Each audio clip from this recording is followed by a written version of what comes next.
Hi hello friends, ഇന്ന് നമുക്ക് നല്ല രുചികരമായിട്ടൊരു ഉണക്കക്കൊഞ്ച് തീയൽ എങ്ങനെയാണ് ഉണ്ടാക്കുന്നതെന്ന് നോക്കാം. ആദ്യം കൊഞ്ച് നന്നായിട്ട് വറുത്തെടുത്തതിന് ശേഷം അതിൻ്റെ തലയും വാലും കളയാനായിട്ട് നമ്മൾ ഒരു പാത്രത്തിലേക്കിട്ട് അത് ചിരട്ടയുടെ ഇത് വെച്ചിട്ട് നന്നായിട്ട് പൊടിച്ചെടുക്കുക. ശേഷം കഴുകി നന്നായിട്ടും മാറ്റി വെക്കുക. ഒരു ചീനിച്ചട്ടി വെച്ചിട്ട് തേങ്ങ തിരുമ്മിയത് ചേർക്കാം, എന്നിട്ട് വറക്കാം. വറക്കാൻ എളുപ്പത്തിന് ഞാൻ ചെയ്യുന്നത് തലേന്നേ തേങ്ങ തിരുമ്മി ഫ്രിഡ്ജിൽ വെച്ചേക്കും.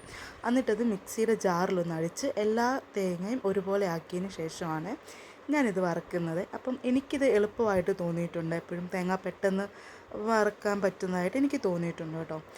നന്നായിട്ടൊരു ഗോൾഡൻ കളറൊക്കെ ആകുമ്പം ഇതിലേക്ക് നമുക്ക് മുളക് പൊടിയും മല്ലിപ്പൊടിയും കൂടെ ചേർത്തിട്ട് ചെറുതായിട്ട് ഒന്നുകൂടി ഒന്ന് ചെറിയ ചൂടിൽ ഒന്നും കൂടി ഒന്ന് നമുക്ക് നല്ലതായിട്ടൊന്ന് വറുത്ത് കൊടുക്കാമേ. പൊടിയെല്ലാം നന്നായിട്ട് മൂക്കുന്നിടം വരെ ഒന്ന് വറുത്ത് കൊടുക്കാം. എന്നിട്ട് നമുക്കിതൊരു ഉണങ്ങിയ മിക്സിയുടെ ജാറിലേക്ക് ഇട്ട് വെള്ളം ഒന്നും ചേർക്കാണ്ട്, ഞാനൊരു ശകലം പോലും വെള്ളം ഇതിൽ ചേർക്കാണ്ടാണ് അരച്ചെടുത്തിരിക്കുന്നത്.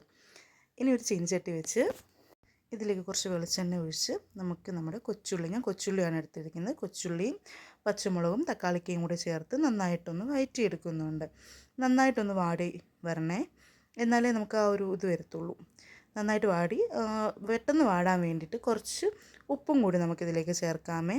നന്നായിട്ടൊന്ന് വാടി വന്നിട്ടുണ്ട്. അപ്പോൾ അതിലേക്ക് ഞാൻ കുറച്ച് പിഴുപുളി പിഴിഞ്ഞ വെള്ളമാണ് ചേർക്കുന്നത്. അത് നന്നായിട്ടൊന്ന് ഇളക്കി യോജിപ്പിച്ചതിന് ശേഷം കുറച്ച് ചൂട് വെള്ളം കൂടിയാണ് ഒഴിക്കുന്നത് കേട്ടോ. ഇതിനകത്തേക്ക് പച്ചവെള്ളം ഞാൻ ഉപയോഗിക്കുന്നില്ല, ഞാൻ തിളപ്പിച്ച വെള്ളമാണ് ഇതിലേക്ക് ചേർക്കുന്നത്. എന്നിട്ട് ഒന്ന് മൂടി വെക്കാം വേവാൻ വേണ്ടിയിട്ട്. ഇപ്പം ഉള്ളിയും തക്കാളിക്കയൊക്കെ നന്നായിട്ട് വെന്തിട്ടുണ്ട്. ഒന്ന് ഇളക്കി ഇതിലേക്ക് ഇനി നമ്മൾ അരച്ച് വെച്ചിരിക്കുന്ന അരപ്പ് ചേർത്ത് കൊടുക്കാം. ഞാൻ വെള്ളം ഒന്നും ചേർക്കാണ്ട് അരച്ചേക്കുന്നതുകൊണ്ട് തന്നെ നല്ല കട്ടിക്കാണ് ഇത് വന്നിരിക്കുന്നത്. വെള്ളമൊന്നും ചേർത്ത് അരയ്ക്കാത്തതുകൊണ്ട് തന്നെ നല്ല കട്ടിയായിട്ടാണ് തേങ്ങ അരച്ച് എടുത്തിരിക്കുന്നത്. ഇത് ചേർത്ത് നന്നായിട്ടൊന്ന് ഇളക്കി കൊടുക്കാം.